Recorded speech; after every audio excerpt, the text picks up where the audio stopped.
Good morning, welcome back to the channel. My name is Tony, and today we are going to go back up to 7 Mile plane crash. Kind of drove up halfway yesterday just because, just kill some time, and we ended up just sleeping at a hotel. But we're in about Appleton, Wisconsin. We got about another 2 hours to drive up to Crandon, where the trailhead starts, and then we're gonna make our all the way up to Copper Harbor today. We're gonna do it in one shot. The last time we did it in was basically 2 days. We got up early and drove part way of the trail or so, give or take. But this time we're gonna go from the very beginning all the way up and capture. It's gonna be a beautiful day out, and so we're gonna see what the Jeep can do. We are loaded down to this into this Jeep. That's one thing that I really wanted to go on this onto this trip, was to really see packing and how to pack. You know, so I grabbed basically all my stuff. I got 2 boxes up top and my tent, and now I'm already starting to see other things that we're gonna have to kind of improve and work on to downsize. But hey, it's called a learning experience, especially going from a truck to a 2-door Jeep, where you almost have, makes a truck look like you have endless amount of space, and you still end up not having a lot of space, unfortunately. But the fun fact is, this is all an experiment, this is all what I wanted to do, and how to pack a 2-door, and it's gonna be fun. So yeah, we're gonna stop, grab a bite to eat real quick, probably just something like McDonald's, and then fill up and hit Crandon, and then we're gonna be on the trailhead. So we'll see you then.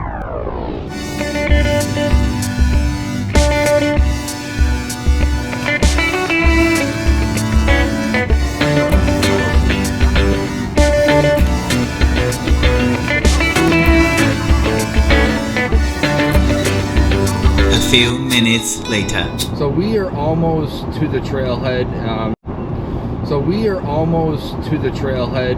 It actually starts in Crandon, Wisconsin.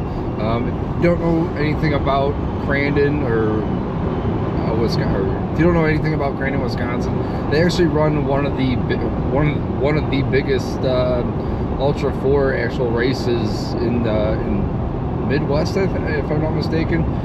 It's the Amsoil, it's a Lucas Amsoil track. I've never been there. I think it'd be really cool to go. So if you're ever around Crandon, we're coming up this way, and if you guys see a race going on, stop and see, and it'll be a good time. Actually, we're just pulling up to it right now.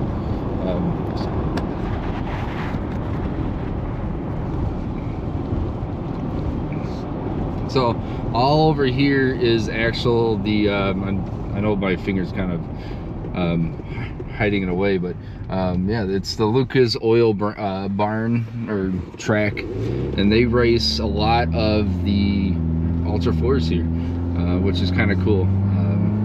Nothing's going on right now. The last time we were here, this place was packed, so maybe I'll just stop right here and get a picture of it real quick.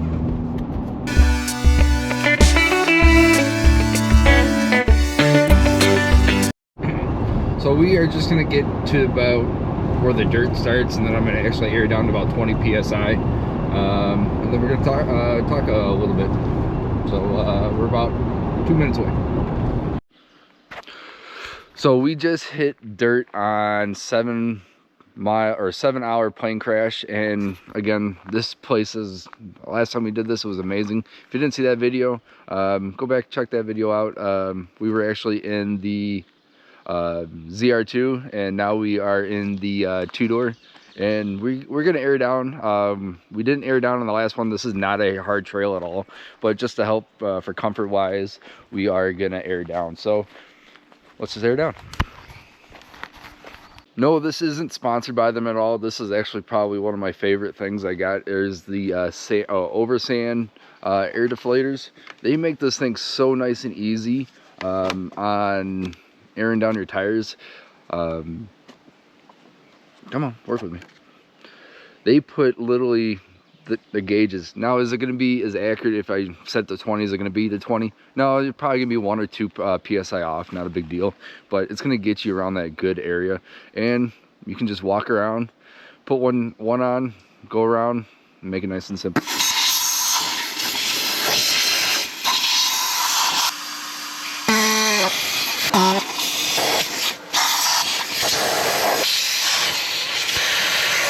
Now, do I really, like I said, do I really need to air down on this? No, this is, a lot of the trails is like this, but there's a couple little spots that get a little rocky, but not that big of a deal. But for comfort wise, you're gonna always want to just air down your tires, even if it's just a few psi, getting off of 35 or even 40 psi from driving.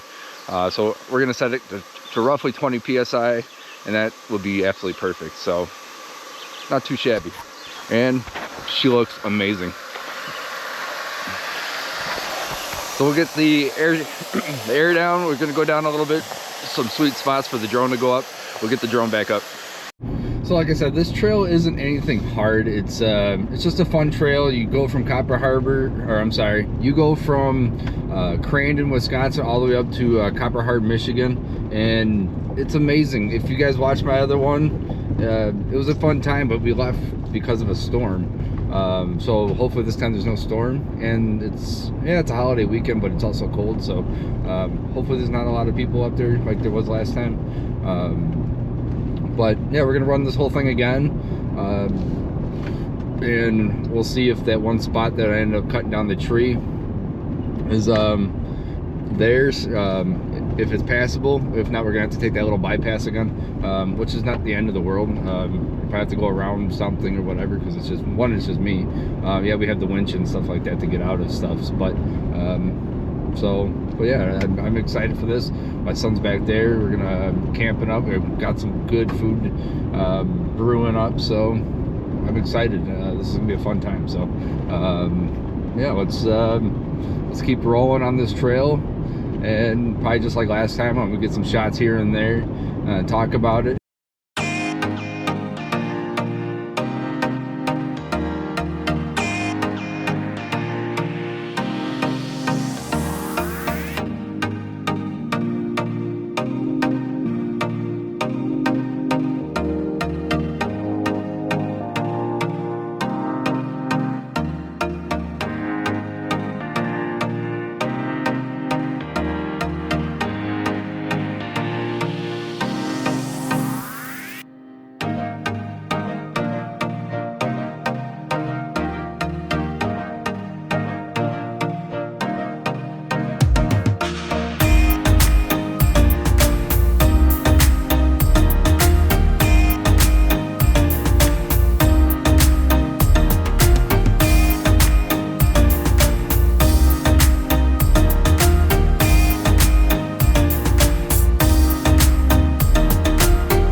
So what's funny is about a year later, after we kind of ran this trail last year, down there, I didn't want to get stuck again because it was still kind of muddy and got kind of swampy or whatnot, so I didn't want to stop. The Jeep made it through with not a big deal, but I just didn't want to stop. But it's funny because they still had that blocked off where I had the ZR2 at, and we had to back up and kind of create this one path. This tree is what I actually used my mini chainsaw is still down and not cleared. So I'm not sure if a lot of people don't really take this route or whatnot, but or they just didn't clean it up. But yeah, about a year later, the tree's still here. It's just funny that how when we passed it, I was like, hey, that's the tree we cut down from when we had the ZR2, and now we have the Jeep here. So I love this trail. This trail is so much fun, especially in the beginning. From here on out, it's gonna be kind of boring-ish because it's a lot of just going in between, you know, just normal trail riding. Nothing hard, nothing too crazy. The biggest rocks are back there. So if I see something fun, we'll probably pop out the camera and talk and whatnot. But this trail's a lot of fun. If you've never done 7 mile crash or the 7 hour plane crash, it's a lot of fun. It's you know, especially get out there for a long weekend, get up to Copper Harbor and just, you know, just relax. So that's where we're headed up right now. It's about 11 o'clock and we still got a few hours to go. So we're probably gonna hit a few non-paved or non-dirt roads, and especially when we get closer, it's a lot of just normal street driving and whatnot. So, but again, this is fun just to get out here and putz around. But yeah, so let's just keep on continuing.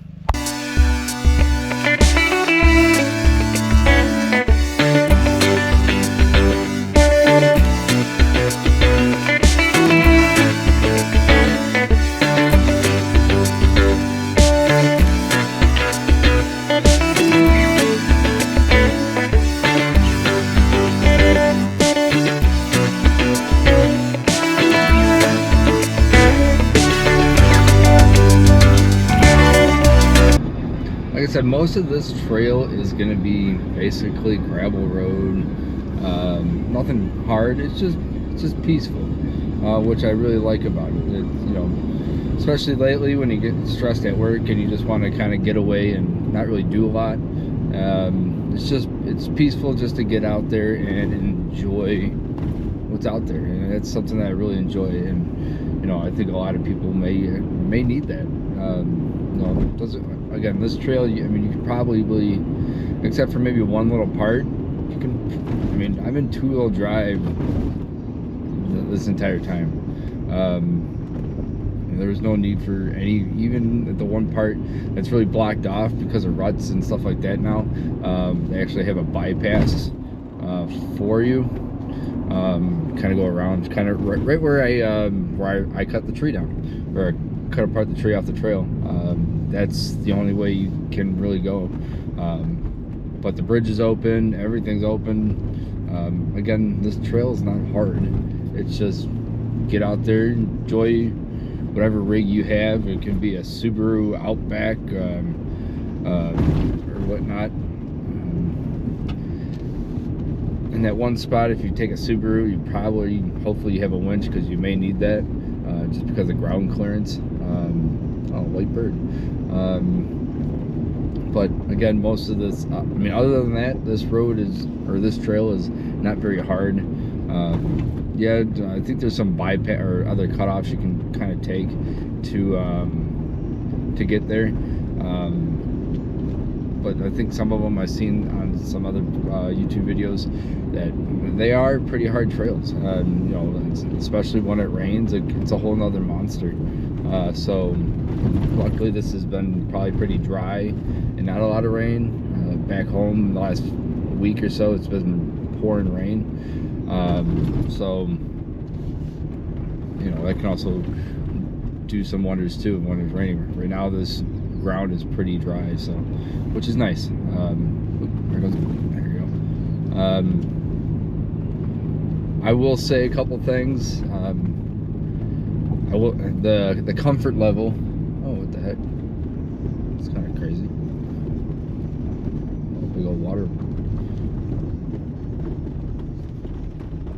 Oh.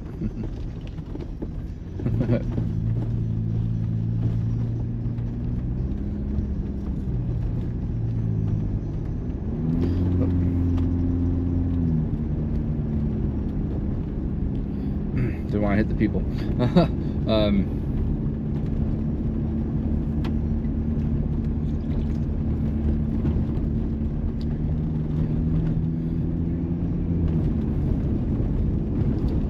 definitely get out and enjoy, especially if you're not around this area or you can't even get out to do this trail. Get out to anywhere close by. Unfortunately, Wisconsin only has a few trails like this that you can take really a car or a Jeep or a truck on. So get out there. I will say one thing that I was actually going to say before the people popped up. I would highly recommend I do miss the ZR2 a little bit, just due to the space, and trail comfort on there was comfy. I don't have my refrigerator in the back of my seat digging away just due to space. So I am gonna have to probably look at a smaller refrigerator. You know, I know Iceco has like their APL 20s. So when me and my son go out, we have a smaller fridge, and it's not that we don't have a lot of space in there. Most of the time we just have a few things anyway, so maybe the APL 20 would do pretty good. I think that one's even small enough to put in the back seat, not the back, like the trunk area, if you count that really into a trunk. So I'm gonna take a, we gotta go this way now.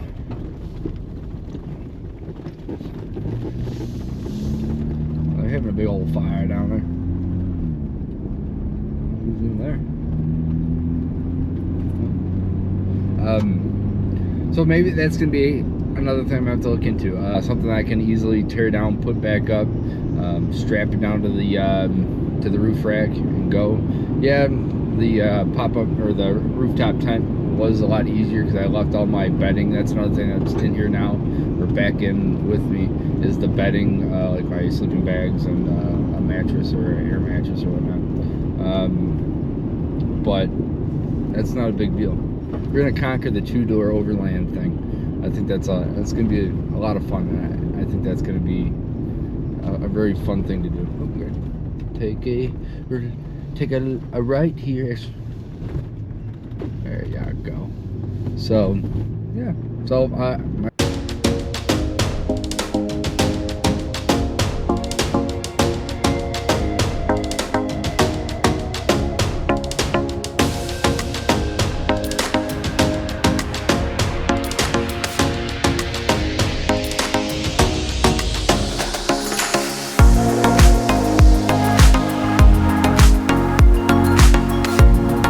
we just took a right off of Bill Nicholson's trail, and this is where the bridge is, and I really like the view and I really want to get a shot of it again.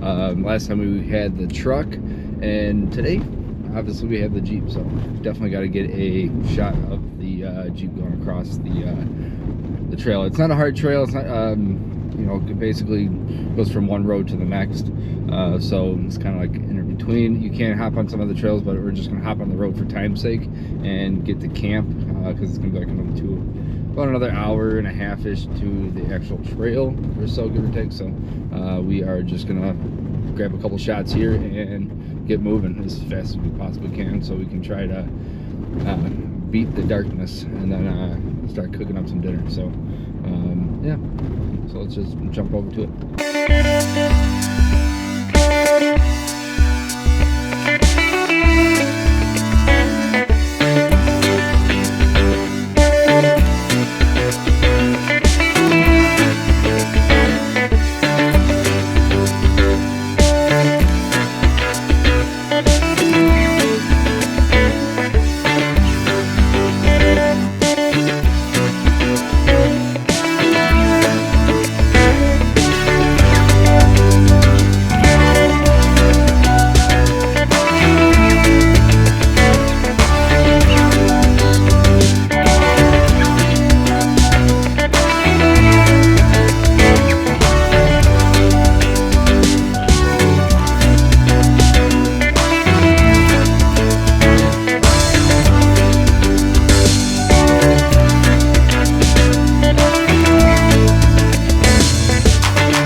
So if you don't know, there's rocks that kind of glow when you oh, careful. There's rocks that actually glow under the blacklight. If you they're called Jeep lights. They're kind of cool. If you can find some, I'll definitely show it. It's pretty sweet.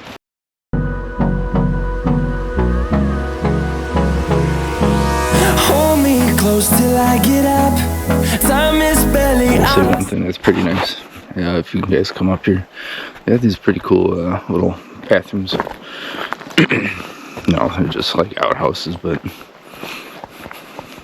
they're pretty nice. It's a nice little cabin. Got an IED up there, or AED up there if you need it. Worst case scenario. Hopefully you don't need it. But it's super quiet up here, which is nice. And there's not really a lot of people.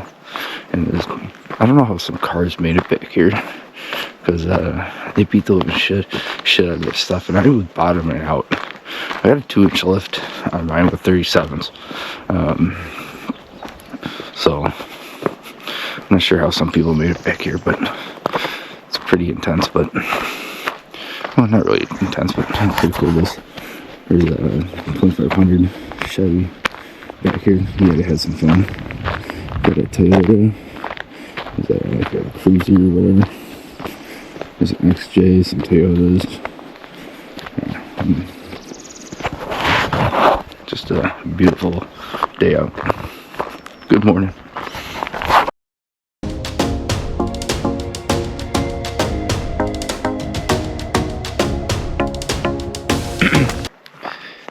It's so quiet out here. It's super peaceful. The cool thing is there was a van that was sitting out here. You can camp out here. We didn't obviously camp over here because they had some people here, but they got up and left. But I mean, what a view. And then there's campsites. I mean, right here and all around this ridge line. When we got here, we didn't really go too far into it because I just saw the one place I knew people are coming. So I just kind of, it's first come first serve out here. So, but yeah, you can camp all down this path. People out there, you know, on this big little island per se, or peninsula. It's really nice out here. You know, it ain't Moab, but it's absolutely amazing. You know, just how respectful people are out here. I mean, everybody was quiet by like 10 o'clock, and nobody really made a peep unless they were leaving out until, I mean, almost 8 or so.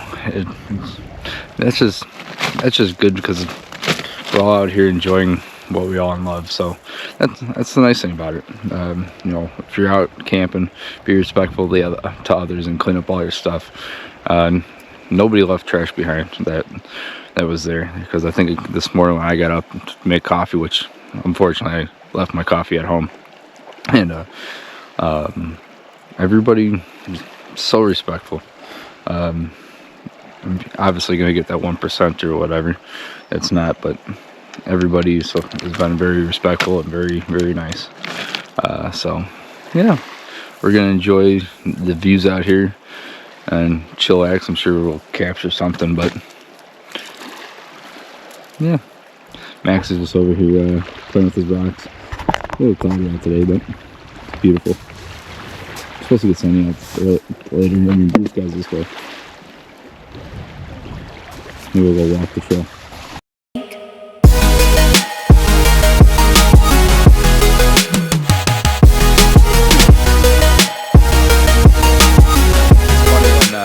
A lot of people came over and was asking me about my tent. What I have here is the Shift Pop Mini, and I absolutely love the tent. The tent is actually amazing, but it's funny, I got a lot of comments, a lot of people were wondering about it. One guy was like, did you bring a sauna with you? And I was just like, yeah, it kept me nice and warm last night. I mean, I literally last night slept in my shorts and t-shirt, and only used the diesel heater a couple times, and it was down to like 39 degrees. I was warm as hell in this tent, and my son was too, so it was pretty crazy. I mean, obviously we have our Starlink. What we got in here? Yeah, it's a little bit of a pit style, but we were shoving everything over. But the inside is amazing. I absolutely love this. For a ground tent, this is an amazing tent. Sorry about the mess. Welcome to Cribs. You can't beat it. As a ground tent, it keeps you warm and stiff, and it only it can handle up to like, I don't know, I think they said about 120 miles an hour before those things breaks, and it pops up within 30 seconds. It's super simple. I love this tent. Go check it out if you guys aren't in a rooftop tent, or it's a little bit cheaper. It's a lot cheaper than a rooftop tent, so go check them out. I will say one thing. For a 2-door on a 4-cylinder turning 37s, you'd think you would get some really bad gas mileage. I'm at 19.7 right now. Surprisingly, it's kind of mind-blowing. Yeah, this is a lighter vehicle, yeah, but it's still a box on wheels. But like my the ZR2, I was getting between 11 and 15. It kind of fluctuated, but going through ups and downs, I can't complain. This 4-cylinder is absolutely amazing. So first run with the Rubicon 4-cylinder 2-door, I'm actually really thoroughly impressed. Yeah, we're gonna have to work on some storage situations we have here, and what we can actually start, you know, maybe not bring or get rid of, or you know, make sure what's essential to keep. One is going to be the refrigerator, but I think we already solved that issue. But yeah, besides the storage space, it wouldn't be so bad if I didn't have to keep my back seat in for when I'm traveling with my son. But if it was by myself, I would have zero issues, not one complaint. It would be literally the perfect vehicle for overlanding for me personally.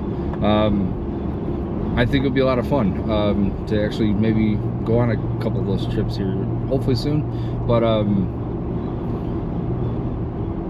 I'm actually really thoroughly impressed on the gas mileage. Yes, and theoretically, we're not buying these vehicles for the gas. We're not buying them for the, you know, we're building these and buying them for enjoyment and what makes us, you know, feel at home. Being in the woods, being in a tent, being next to a fire, listening to some music, being out with friends or family. That is where everything comes into play, and that's where we absolutely love it. So I love this. And yes, gas does matter, you know, getting good gas mileage, but it's not the end of the world if you don't. But I'm really thoroughly impressed. I mean, getting 19.7 miles is incredible to me personally. So yeah, I'm gonna